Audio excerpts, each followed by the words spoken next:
حضرت صلی اللہ علیہ وآلہ وسلم پر وحی کا ابتدائی دور اچھے سچے پاکیزہ خوابوں سے شروع ہوا۔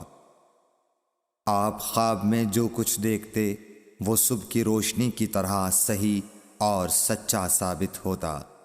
پھر من جانب قدرت آپ تنہائی پسند ہو گئے اور آپ نے غار حرا میں خلوت نشینی اختیار فرمائی اور کئی دن اور رات وہاں مسلسل عبادت اور یاد الہی و ذکر میں مشغول رہنے لگے۔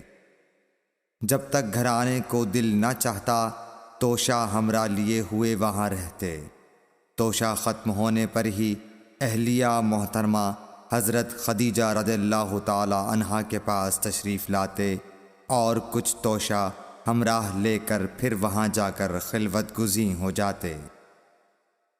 یہی طریقہ جاری رہا یہاں تک کہ آپ پر حق منکشف ہو گیا اور آپ غار حرا ہی میں قیام پذیر تھے کہ اچانک حضرت جبرائیل علیہ السلام آپ کے پاس حاضر ہوئے اور کہنے لگے کہ اے محمد پڑھو۔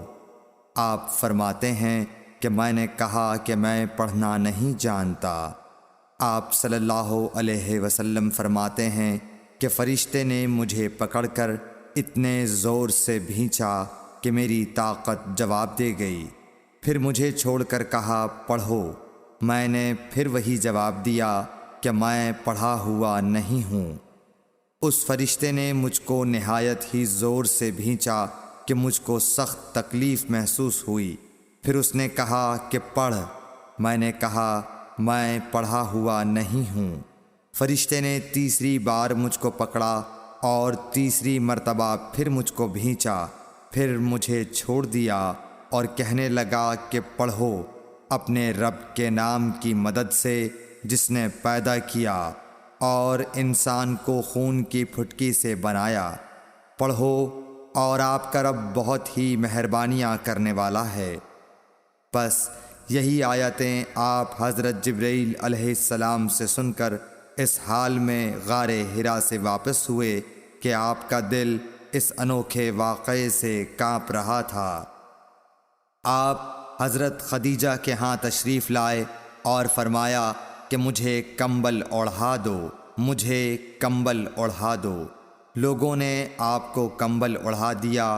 جب آپ کا ڈر جاتا رہا تو آپ نے اپنی زوجہ محترمہ حضرت خدیجہ رضی اللہ تعالی عنہا کو تفصیل کے ساتھ یہ واقعہ سنایا اور فرمانے لگے کہ مجھ کو اب اپنی جان کا خوف ہو گیا ہے۔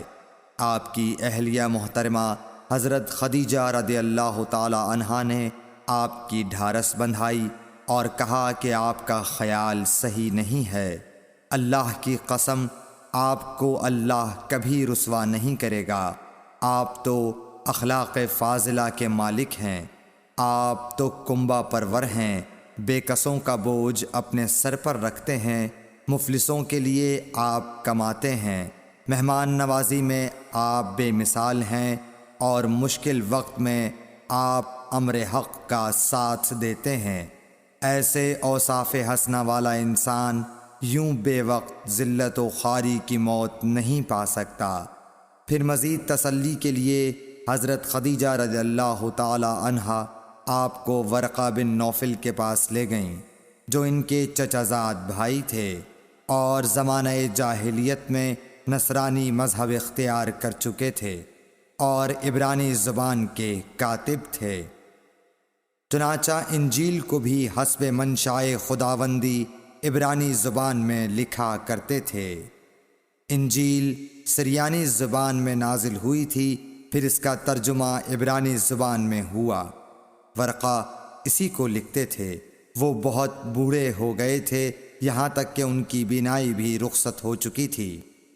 حضرت خدیجہ رضی اللہ تعالی عنہا نے ان کے سامنے آپ کے حالات بیان کیے اور کہا کہ اے چچا زاد بھائی، اپنے بھتیجے محمد صلی اللہ علیہ وسلم کی زبانی ذرا ان کی کیفیت سن لیجئے۔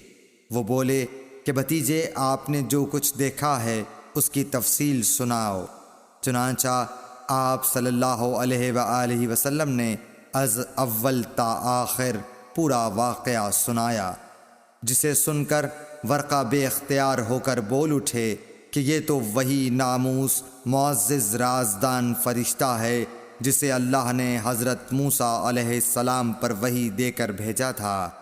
کاش میں آپ کے اس عہد نبوت کے شروع ہونے پر جوان عمر ہوتا، کاش میں اس وقت تک زندہ رہتا جب کہ آپ کی قوم آپ کو اس شہر سے نکال دے گی۔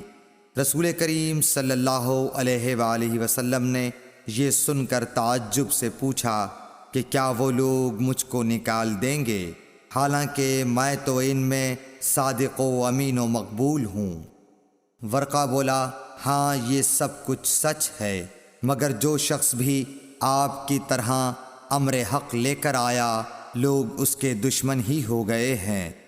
اگر مجھے آپ کی نبوت کا وہ زمانہ مل جائے تو میں آپ کی پوری مدد کروں گا، مگر ورقہ کچھ دنوں کے بعد انتقال کر گئے، پھر کچھ عرصے تک وحی کی آمد موقوف رہی۔